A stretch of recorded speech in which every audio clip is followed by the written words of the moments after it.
ये कहानी है लीजा नाम की लड़की की, जो जब देर रात में ऑफिस का काम खत्म कर घर जाने के लिए कार के पास जा रही थी, तभी कोई उस पर हमला कर देता है। लीजा उससे बचकर भागती है।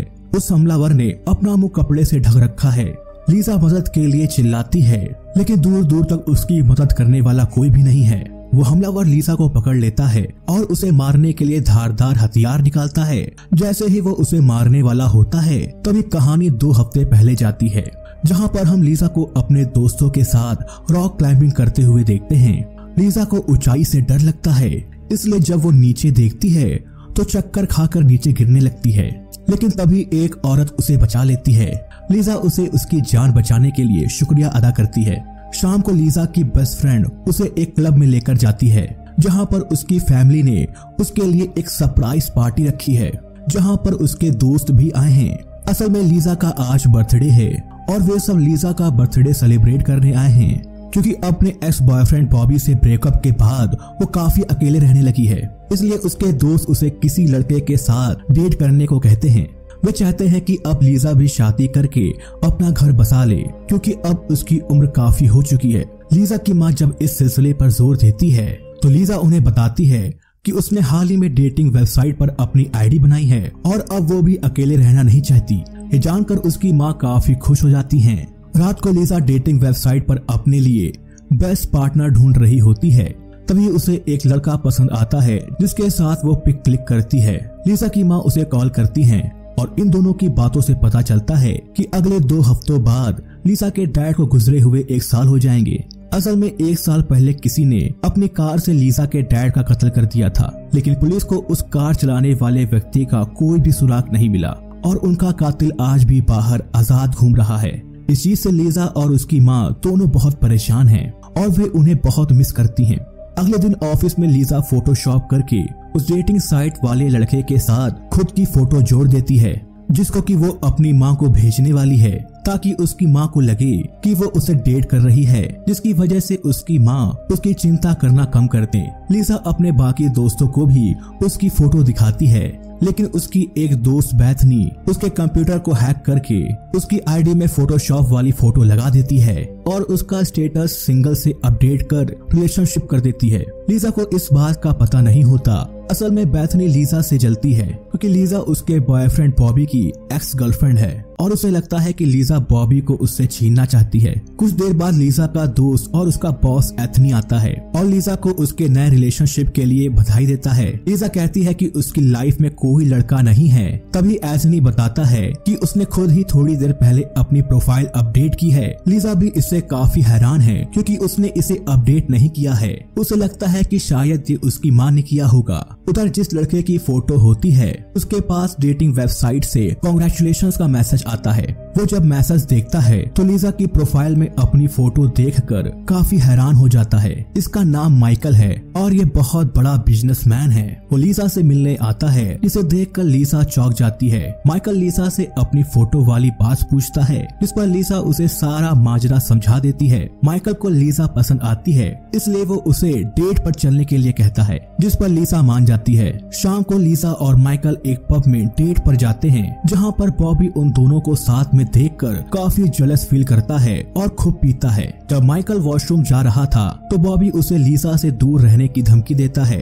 वो माइकल के साथ काफी बदतमीजी करने लगता है, जिसके जवाब में वो बॉबी को खूब मारता है और बार टेंडर को जाकर सारी बात बताता है और उसे कोई परेशानी होने पर कांटेक्ट करने के लिए अपना कार्ड देता है। पास में बैठी डिटेक्टिव लिज, जो कि बॉबी की भी बहुत अच्छी दोस्त है, माइकल से वो कार्ड ले लेती है। जब लीजा और माइकल साथ बैठकर ड्रिंक कर रहे होते हैं तो वो एक दूसरे से प्यार का इजहार करते हैं। अगली सुबह लीजा पिछली रात की सारी बात अपने बेस्ट फ्रेंड को बताती है, जिसे सुनकर वो काफी खुश होती है। इधर ऑफिस में बैथनी नीना से लंच में बाहर चलने को कहती है, जिस पर नीना कहती है कि वो थोड़ी देर बाद बाहर जाएगी, क्योंकि वो लीजा के फादर के मर्डर केस पर काम कर रही है। असल में नीना डिटेक्टिव बनना चाहती थी, इसलिए उसे अनसॉल्व केसेस को सॉल्व करना बहुत पसंद है। नीना को लीजा के फादर के मर्डर केस से जुड़ी एक लीड मिलती है, जिसमें सस्पेक्ट लीजा का नया बॉयफ्रेंड माइकल होता है। इसके साथ ही माइकल के ऊपर उसकी वाइफ के मर्डर का चार्ज भी लगा है।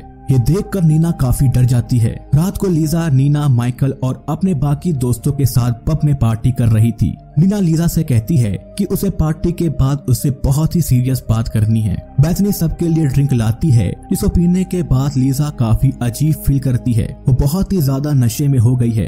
अगली सुबह लीजा की दोस्त उसे फोन करती है क्योंकि काफी वक्त हो गया था, लेकिन लीजा अभी तक ऑफिस नहीं आई थी। फोन की आवाज सुनकर लीजा जागती है तो वो खुद को सड़क किनारे एक खाली प्लॉट में पाती है। उसके पास में नीना लेटी हुई थी। वो जब उसे उठाने की कोशिश करती है तो देखती है कि नीना मरी हुई है। ये देखकर वो डर जाती है और जोर से चिल्लाती है। पुलिस आकर नीना की बॉडी को पोस्टमार्टम के लिए लेकर जाती है। डिटेक्टिव लिज लीजा से पिछली रात के बारे में पूछताछ करती हैं, लेकिन लीजा को पिछली रात के बारे में कुछ भी याद नहीं है। इसके साथ ही लीजा के सिर पर गहरी चोट के निशान भी हैं, जैसे कि पिछली रात उसकी किसी के साथ हाथापाई हुई हो। क्राइम सीन पर लीजा के फिंगरप्रिंट्स मिलने के बाद पुलिस लीजा को अरेस्ट करके ले जाती है, जहां पर डिटेक्टिव लिज नीना से उसका जुर्म कबूल करने के लिए कहती है, क्योंकि जिस हथियार से नीना का कत्ल हुआ था उस पर लीजा की उंगलियों के निशान थे। लेकिन लीजा कहती है कि उसने नीना को नहीं मारा है। इसके साथ ही उसे पिछली रात का कुछ भी याद नहीं है। डिटेक्टिव लीजा को बताती है कि नीना के सीने की हड्डियां टूटी हुई हैं, यानी कि कातिल के साथ उसकी हाथापाई हुई थी और शायद इसी वजह से लीजा के हाथों पर खरोच के निशान हैं। लेकिन लीजा को अपनी इस चोट के बारे में कुछ भी याद नहीं होता। लीजा का केस चलने तक उसे शहर में नजरबंद कर दिया जाता है और उसके पैर में ट्रैकिंग डिवाइस लगा दिया गया है, ताकि उसकी हर एक मूवमेंट पर पुलिस वालों की नजर रहे। ऑफिस में लीजा नीना के कंप्यूटर से कुछ फाइल्स निकाल रही थी, तब उसे पता चलता है कि नीना को क्राइम केसेस सॉल्व करने का शौक है और वो नीना के फादर के केस पर भी काम कर रही थी। रात को घर पर माइकल लीजा से मिलने आता है, जहां पर जब माइकल लीजा की चोट वाली जगह छूता है तो लीजा को पिछली रात का दृश्य दिखाई देता है, जिसमें माइकल ने लीजा के हाथों पर खरोचा था। इस बात से लीजा काफी गुस्सा हो जाती है कि माइकल ने ये बात उससे छुपाई थी और इस वजह से लीजा को जेल भी हो सकती थी। दोनों में इस बात को लेकर बहस काफी बढ़ जाती है, जिसकी वजह से माइकल गुस्से में वहां से चला जाता है। अगले दिन लीजा नीना के पति से मिलने जाती है, जहां पर वो उससे पूछती है कि कहीं वो उसे नीना का कातिल तो नहीं समझता है। नीना का पति कहता है कि वो जानता है कि लीजा बेगुनाह है, क्योंकि वो नीना की काफी अच्छी दोस्त है, इसलिए वो कभी भी उसको नुकसान नहीं पहुंचा सकती। लीजा उससे आगे पूछती है कि क्या कभी नीना ने बताया था कि वो उसके पिता के केस पर काम कर रही थी। नीना का पति बताता है कि नीना ने उसके पिता का केस सॉल्व कर लिया था और वो उस रात लीजा को उसके पिता के कातिल के बारे में बताने वाली थी। अब ये जानकर लीजा को शक होता है कि शायद उसके पिता के कातिल ने ही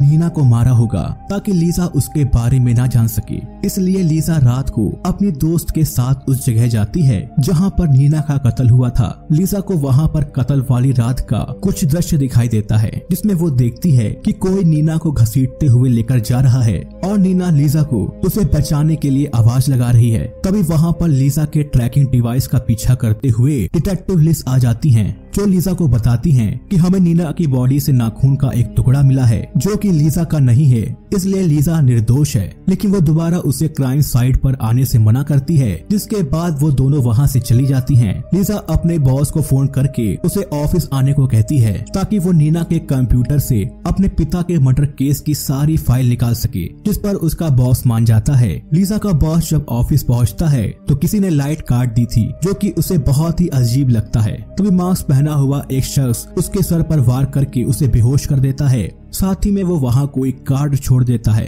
लीजा जब ऑफिस आती है तो वो देखती है कि नीना का कंप्यूटर गायब है। इसके साथ ही वो बेहोश पड़े अपने बॉस को भी देखती है, जो कि अब होश में आ गया था। वहाँ पर लीजा को माइकल का कार्ड पड़ा हुआ मिलता है, जो कि उस किलर ने वहाँ छोड़ा था, जिससे उनको लगता है कि माइकल ही नीना और उसके डैड का कातिल है। जब नीना ऑफिस से बाहर निकलकर अपनी कार के पास जाती है तो वही सीन आता है जो कि हमें कहानी की शुरुआत में दिखाया गया था, जहाँ पर मास्क पहना हुआ एक शख्स लीजा को जान से मारने के लिए उसका पीछा करता है। वो लीजा को मारने ही वाला होता है कि तभी डिटेक्टिव लिज आकर उसे रोकती हैं और वो शख्स वहाँ से भाग जाता है। इधर माइकल नीना के कंप्यूटर को एक्सेस करता है, जहाँ पर उसे पता चलता है कि बैथनी का असली नाम मैरी डिक्सन है, जो कि 15 साल की उम्र में अपनी माँ के बॉयफ्रेंड के कत्ल के जुर्म में जेल में सजा काट चुकी है। और अब वो अपना नाम बदलकर बेथनी बनकर इस शहर में रह रही है। वो ये बात बताने लीजा के घर जाता है, जहाँ पर बॉबी उसे अरेस्ट कर लेता है, क्योंकि सबको ऐसा लग रहा था कि माइकल ने ही पिछली रात लीजा पर हमला किया था। इधर लीजा अपनी माँ के साथ अपने दोस्त के घर पे होती है। तभी वहाँ पर बॉबी आकर उन्हें बताता है कि उसने माइकल को पकड़ लिया है। वो उन्हें ये भी बताता है कि बेथनी का असली नाम मैरी डिक्सन है और वो एक कत्ल के सिलसिले में सजा काट चुकी है और पिछले 1 साल से नाम बदलकर इस शहर में रह रही है। बेथनी का असली नाम सुनकर लीजा की माँ को कुछ याद आता है और वो बताती हैं कि बेथनी लीजा के फादर की पहली वाइफ की बेटी है, लेकिन उनकी पहली पत्नी ड्रग एडिक्ट थी। इसके साथ ही उसका किसी आदमी के साथ चक्कर चल रहा था, जिसके साथ वो काफी सालों पहले भाग गई थी। लेकिन बेथनी की माँ की ड्रग की आदत नहीं छूटी थी। इसके साथ ही उसका बॉयफ्रेंड भी काफी खराब था, जिसकी वजह से बेथनी का बचपन अंधकार में ही गुजरा था और इन सब का जिम्मेदार वो लीजा के फादर को मानती है। इसके बाद वे समझ जाते हैं कि बेथनी ने ही बदला लेने के लिए लीजा के फादर को मारा है और जब नीना ये बात जान गई तो उसने नीना को भी मार दिया। अब रात को बेथनी लीजा के दोस्त के घर में आती है और उसकी दोस्त और उसकी माँ को बंदी बना लेती है। तभी वहाँ पर लीजा और उसका बॉस भी आ जाता है। बेथनी उनको मारने ही जा रही होती है। तभी वहाँ पर डिटेक्टिव लिस आ जाती है और वो लीजा से पूछती है कि उसके पास इस लोकेशन से 911 से कॉल आया था। असल में वो कॉल लीजा की दोस्त ने ही किया था, लेकिन लीजा कहती है कि सब ठीक है, लेकिन डिटेक्टिव को कुछ गड़बड़ लगता है, इसलिए वो अंदर जाती है। तब बेथनी डिटेक्टिव पर गन तानते हुए उसे घुटनों के बल बैठने को कहती है, लेकिन जैसे ही डिटेक्टिव अपनी गन निकालने की कोशिश करती है, बेथनी उस पर शूट करती है, जिसकी वजह से वो काफी घायल हो जाती है। तभी वहाँ पर बॉबी आकर बेथनी पर शूट करता है, जिसकी वजह से वो मारी जाती है और लीजा और उसकी फैमिली की जान बच जाती है और कहानी यही खत्म हो जाती है। तो ऐसी और वीडियोस को देखने के लिए चैनल को सब्सक्राइब करें और कमेंट करना ना भूलें।